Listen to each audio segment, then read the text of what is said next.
Você já ouviu falar em distonia? Será que a distonia é uma doença? É sobre isso que eu vou falar no vídeo de hoje.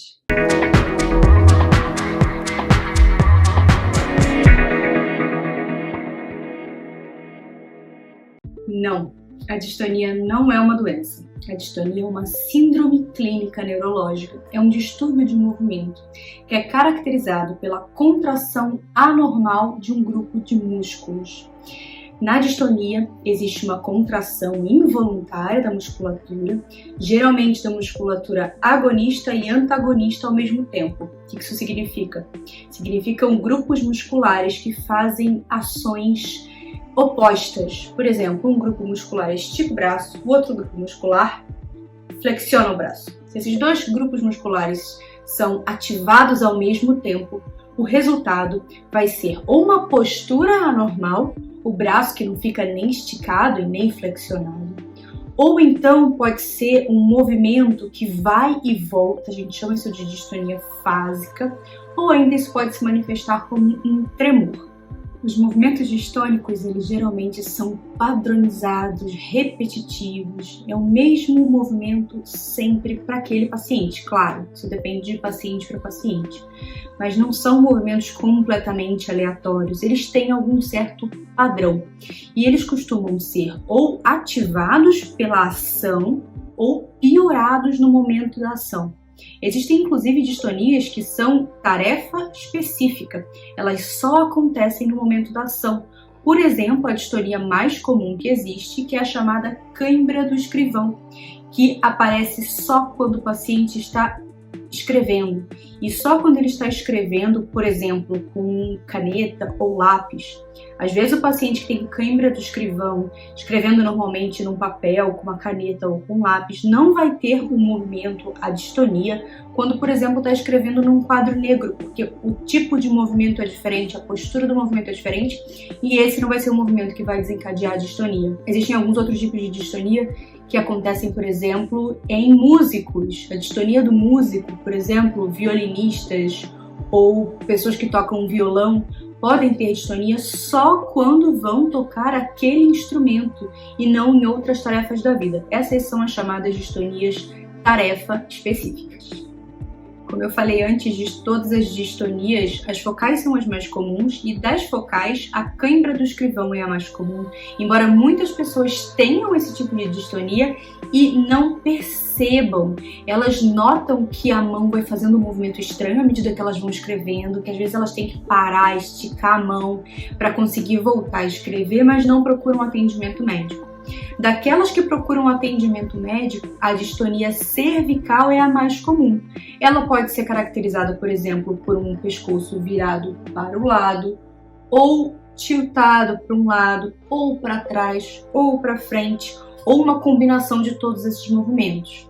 No caso da distonia cervical, inclusive, o paciente pode ter dor e pode ser isso que motiva a visita ao neurologista. Ainda em relação à distonia cervical, embora seja a principal distonia vista no consultório médico, a média de atraso entre o início dos sintomas e o diagnóstico é de 2 anos, o que é um tempo muito longo para o paciente ficar vivendo com a distonia cervical sem um diagnóstico e, claro, sem um tratamento apropriado. A distonia é uma síndrome relativamente comum. Como eu falei no início do vídeo, ela não é uma doença, mas uma síndrome clínica que pode aparecer em várias doenças, inclusive até mesmo na doença de Parkinson. A distonia ela pode ser focal, quando ela vai pegar só alguma parte do corpo, por exemplo, o pescoço, ou a face, ou a mão, ou ela pode ser generalizada quando pega o corpo inteiro. As distonias focais são muito mais prevalentes, são muito mais comuns do que as distonias generalizadas, que também são muito mais graves. E as distonias, como uma síndrome clínica ou uma manifestação clínica, podem surgir em diversas doenças. Quando na doença a única manifestação clínica é a distonia, a gente chama essas doenças genericamente de distonias.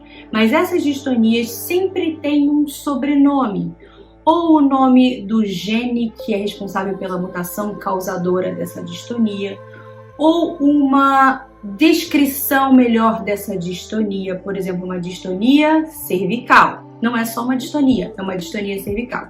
O termo distonia é extremamente genérico e ele sozinho não me quer dizer nada, porque eu não consigo entender o espectro total da doença só pelo nome distonia. A distonia pode acontecer, por exemplo, em causas adquiridas, como na paralisia cerebral. Muitas crianças com paralisia cerebral têm uma manifestação de distonia. Ou então como sequela de um traumatismo crânioencefálico, dependendo do traumatismo, dependendo de onde houve lesão no cérebro do paciente, ou uma sequela de um AVC, um acidente vascular cerebral, um acidente vascular encefálico. A distonia também pode acontecer como sequela de algumas infecções, por exemplo, encefalites.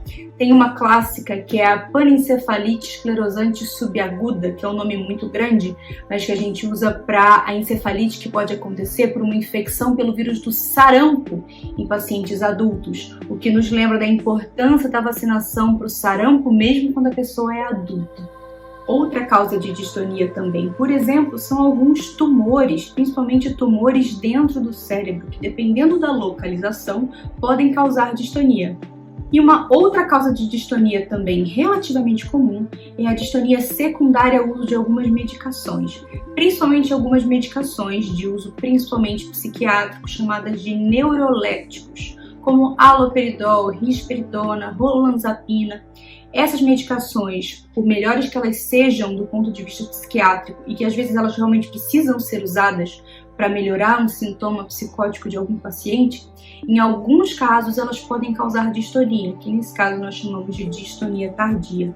Então, como vocês podem ver, a distonia não é uma doença, é uma síndrome clínica, é um sintoma, é um sinal de uma doença, que pode aparecer em várias doenças e não me diz nada sozinha.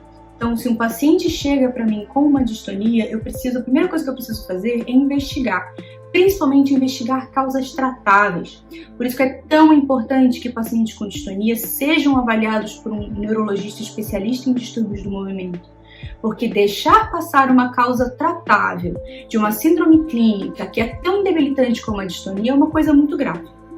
O tratamento das distonias hoje em dia, ele envolve algumas medicações, embora a resposta às medicações não costume ser muito boa. Os tratamentos padrão ouro hoje em dia para as distonias são injeção de toxina botulínica para as distonias focais e para as distonias focais que não melhoraram com a toxina botulínica, para aquelas distonias generalizadas, geralmente o padrão ouro vai ser a cirurgia de DBS, que é a mesma cirurgia que é feita para alguns pacientes com doença de Parkinson, só que na distonia o alvo no cérebro costuma ser diferente. E isso, claro, quando a gente excluiu causas tratáveis de distonia, como por exemplo as distonias dopa-responsivas, que melhoram com quantidades pequenas de levodopa, ou outras distonias de causas facilmente tratáveis. Essas outras opções que eu falei, como toxina botulínica e DBS, são para as distonias que não têm uma causa tão facilmente tratável.